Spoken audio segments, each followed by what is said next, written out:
You know, for decades, when you thought European finance, you really only thought of one city, London. But what if I told you that a perfect storm, a massive political shockwave, and one of the biggest infrastructure projects in Europe is completely shaking things up? We're going to dive in and ask a huge question. Is Paris building the actual hardware to become Europe's next Wall Street? It sounds a little crazy, right? I mean, how can a new metro system possibly challenge a global financial giant? But this is so much more than just getting people from point A to point B. This is about rewiring an entire city, creating an economic super region. And it's all happening at the exact moment that London's future is looking more uncertain than ever. Okay, so to really get the scale of what Paris is trying to do, we first have to understand the massive mountain it needs to climb. For generations, London has been the undisputed king of European finance, and frankly, the numbers are just staggering. Just take a look at these numbers from 2016, right before the Brexit vote. The UK was handling over $2.4 trillion in foreign exchange every single day. Now look at France, $181 billion. That's not just a small difference, that's a more than 13-fold gap. London wasn't just a competitor, it was playing in a completely different league. And you know, there was a reason for that gap. For years, Paris had this reputation, fair or not, of being a pretty tough place to do business. The whole vibe was high taxes, really rigid labor laws, and a government that got involved in everything.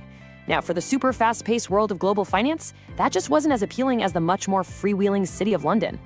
So while London was ruling the financial world, Paris was quietly planning a revolution from the ground up, or maybe more accurately, from under the ground. It's called the Grand Paris Express, and it is an absolutely epic project. Look at this map.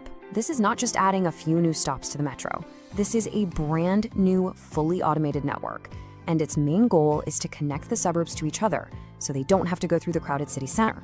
The idea is to transform Paris from a city with suburbs into a truly interconnected metropolis, kind of like London or Tokyo. To give you some perspective on that, they are adding 200 kilometers of new track. That's basically doubling the size of the Paris metro, a system that took over a century to build in the first place. And along all that new track, 68 brand new stations. And we're not just talking about simple train stops here. These are being designed as new hubs for businesses and communities that are going to fundamentally change the whole region. And the price tag for all this? A cool 42 billion euros. It's one of the biggest development projects happening anywhere in Europe. Let's be real, you don't spend that kind of money just to make commutes a little shorter. This is a massive economic strategy in motion. Because here's the really brilliant part.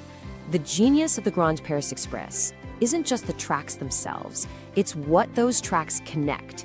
It's a very deliberate plan to link up the region's economic engines through something called economic clusters. So what's a cluster? Well, it's basically a powerhouse of specialization. Think Silicon Valley for tech, or Hollywood for movies. The idea is that when you put all the talent, the research, and the money for one industry together, you get this explosion of innovation and productivity. Paris had these amazing clusters, but they were all disconnected from each other. And Paris has some seriously impressive clusters. You've got the financial heart in La Défense, a world-class R&D hub in Paris-Saclay, a big aeronautics center at Le Bourget, and the list goes on. The Grand Paris Express is like the network of arteries designed to pump blood between them all, making them work together like one powerful economic superorganism. And this visual really just nails the transformation. On one side, you have the established financial power of La Défense, right? And on the other, you have these brand new, modern urban zones popping up all around the new metro stations. This project is literally bridging the old centers of power with the new areas of growth. And it's really important to remember what experts like this one are saying. Paris isn't starting from scratch here. It already has this bedrock of financial power. It's home to 5 of continental Europe's biggest banks. It has the foundation. The Grand Paris Express is the futuristic infrastructure being built right on top of it. So Paris was busy building this incredible economic engine internally. And then something happened on the outside that changed the entire game. In 2016, Brexit sent a political earthquake through Europe, and in its wake, a massive power vacuum opened up in the world of finance. Okay, so here's the key thing you need to understand: the European Financial Services Passport. This was basically the golden ticket for London. It meant any financial firm based in the UK could operate seamlessly across all 27 EU countries. With Brexit, that golden ticket was torn up. all of a sudden, for any company wanting access to that huge EU market, being in London went from being an asset to a potential liability. And that immediately raised some huge, high-stakes questions. For instance, you have these things called clearinghouses. They're like the essential plumbing of the financial system, processing trillions of euros. They were mostly based in London. So the question became, can the European Central Bank really allow the core infrastructure for its own currency, the euro, to be located outside of its control? The EU's answer was a pretty clear no, and that threw the door wide open for cities like Paris to grab that business. And this is where it all comes together. You have this massive internal project, the Grand Paris Express, colliding with this huge external opportunity, Brexit. It's a perfect storm, a once-in-a-generation chance for Paris to step up and reclaim its historic spot at the top. Now, to seize this moment, Paris knew it had to tackle its old reputation head-on. And it did just that. That old perception of high taxes, it was countered with a new, very attractive tax plan for expats. The idea of state intervention, that was replaced by a whole series of pro-business reforms. And in a huge symbolic move, the European Banking Authority itself packed up and moved from London to Paris. It was like Paris was updating its entire operating system to be way more attractive to global finance. And this right here, this is the central idea of this whole story. The Grand Paris Express is the massive multi-billion euro hardware upgrade, the physical skeleton needed to support a global hub. And all those new pro-business policies, that's the shiny new software, the modern friendly operating system needed to get the world's top firms to move in. So, the stage is set. The hardware is installed, the software is running. An interconnected, dynamic new Paris is rising just as the old financial order is being shaken to its core. The question really isn't whether Paris can compete anymore. It's whether the world's financial elite will come and play on the incredible stage it is so carefully built. This isn't just about a new financial capital.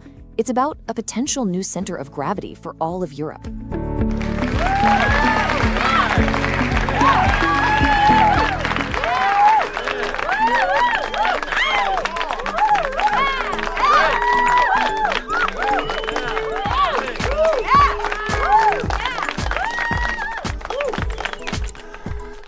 All right, I just love my AI. French African princess there. She was outstanding with her beret and everything, so fashionable, so Parisian.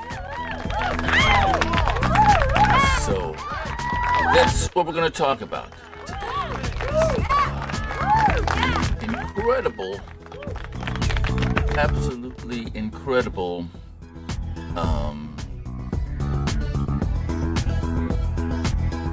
thing that's happening, the greatest project you never heard of. I was looking for this one.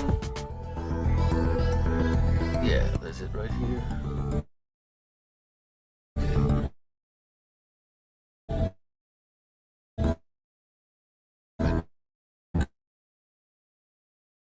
This one resource here, later on program. Organize. You see this in the fall of the Roman Empire.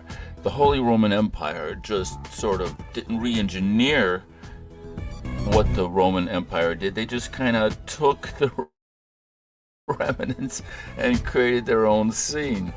So power doesn't migrate through politics or press conferences. It migrates, especially in these chaotic times, it migrates through infrastructure, through who controls movement, coordination, and economic flow.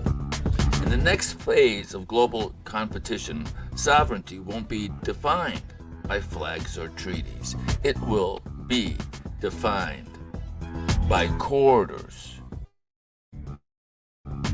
logistics, data flows, labor mobility, and capital velocity. That's why the most important strategic projects in the world right now aren't speeches, they're networks.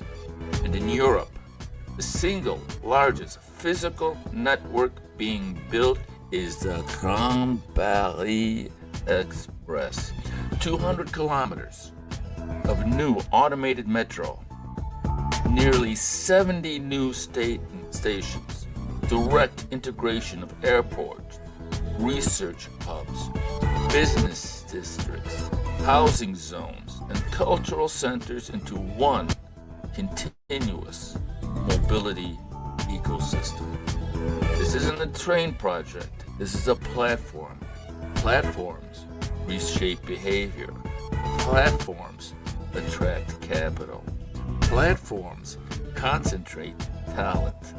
Platforms create gravity, and that's the name of the series. Is called Gravity Shifts, and we're talking about the shifting center of gravity in the world, and especially in Europe. So when Europe searches for its next center of coordination, not politically, but economically and operationally, it won't emerge from committee rooms. It won't emerge from meetings. It will emerge from whoever builds the most functional operating system for movement, work, innovation, and scale. And that's what Paris is quietly building at the moment. And it's, it's good at it. It's the OG. And we don't have any idea in America what high-speed rail is all about. So, and in a very real way, all of these crazy things are coming together to bolster this argument of Paris becoming sort of like the Wall Street of Europe. And so you have the Ukraine war, right? And whatever your political stance, the fact still remains that while Paris was sinking 50 billion in creating infrastructure, the EU, along with America, was sinking $500 billion into this zombie apocalypse black hole. So Patriot missile systems, HIMARS,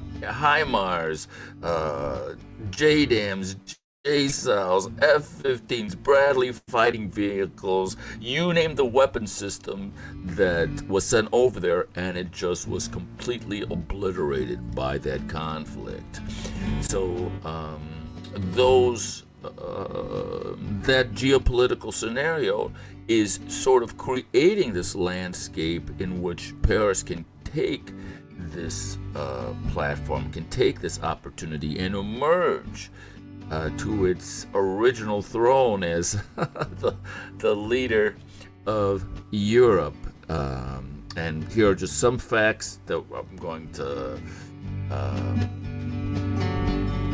present. All right, so Ile-de-France, the Paris, the region of the sort of the Paris, like the Chicago metropolitan area, the New York metropolitan area, the Paris metropolitan area is called Ile-de-France. And Ile-de-France is the richest region in Europe and a massive economic hub. According to Wikipedia here, it accounts for about 31% of France's GDP, with a metropolitan GDP of roughly 1 trillion, larger than entire countries like Switzerland or Sweden. All right, so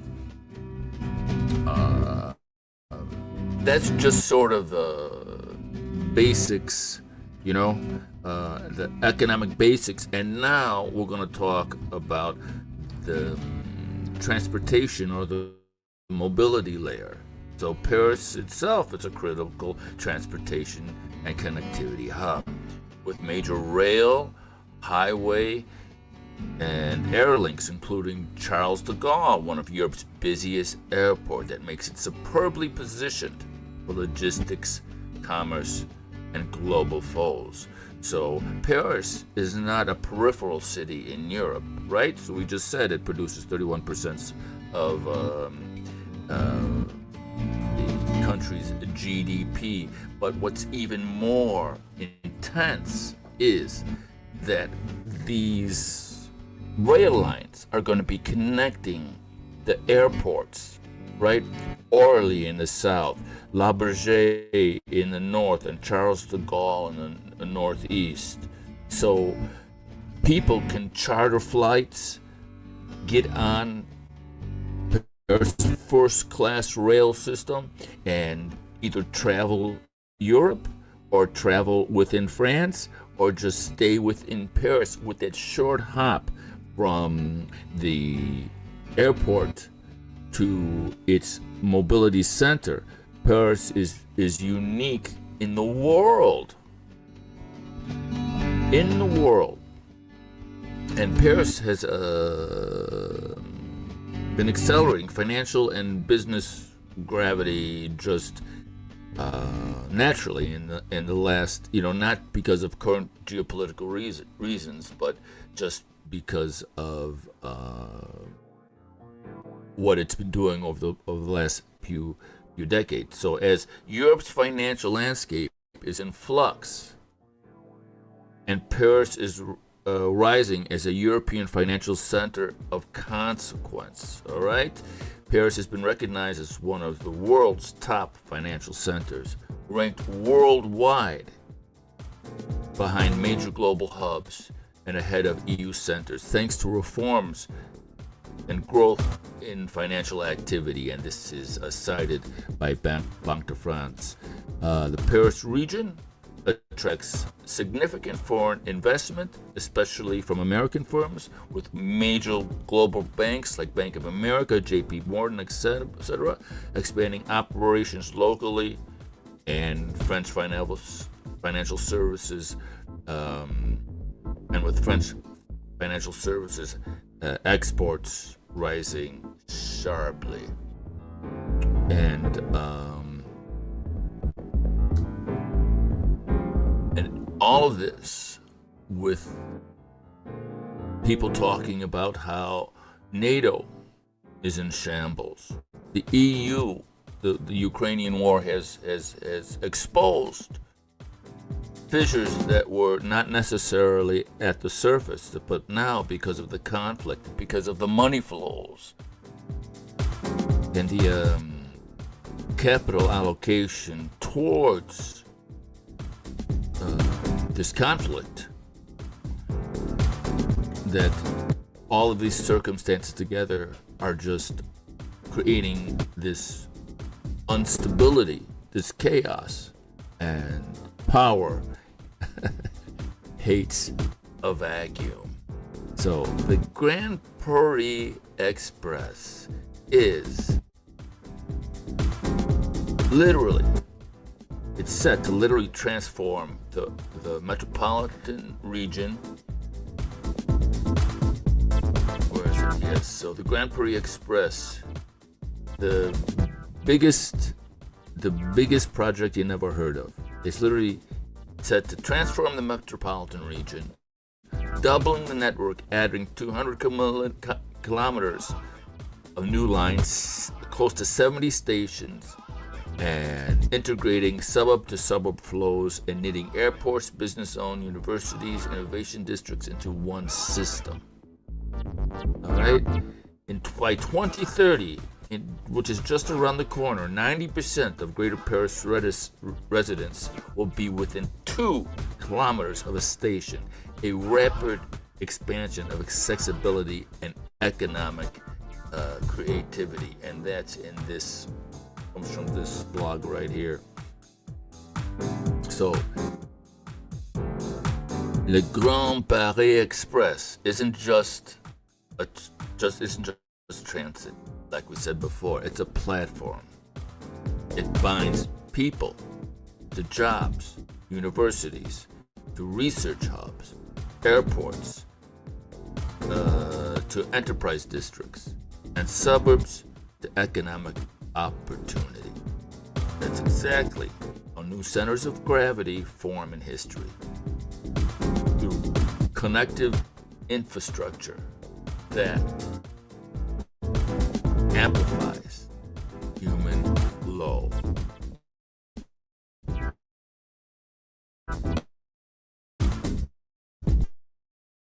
And so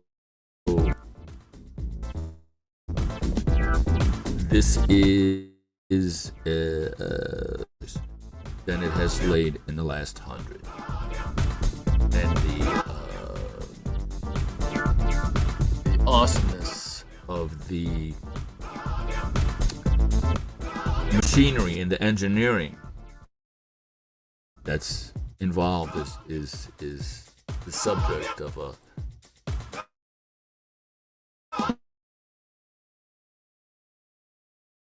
program. But the thesis is Paris has already the economic scale, financial momentum, and now the infrastructure, the infrastructural backbone to become Europe's real center of gravity. Not just culturally, but financially and structurally. As the world rebalances after the Ukraine war and global forces fragment old anchors, physical infrastructure, and real economic ecosystems, not bureaucratic ballots, will determine where power actually consolidates. Paris is building that platform now, and that's why it could become the Wall Street of Europe in the coming decade.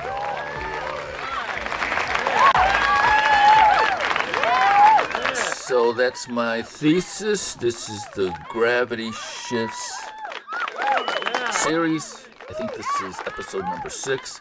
I think we've got one more episode to wrap everything up. And wow, I did that in less than a half an hour. I'm proud of myself. All right.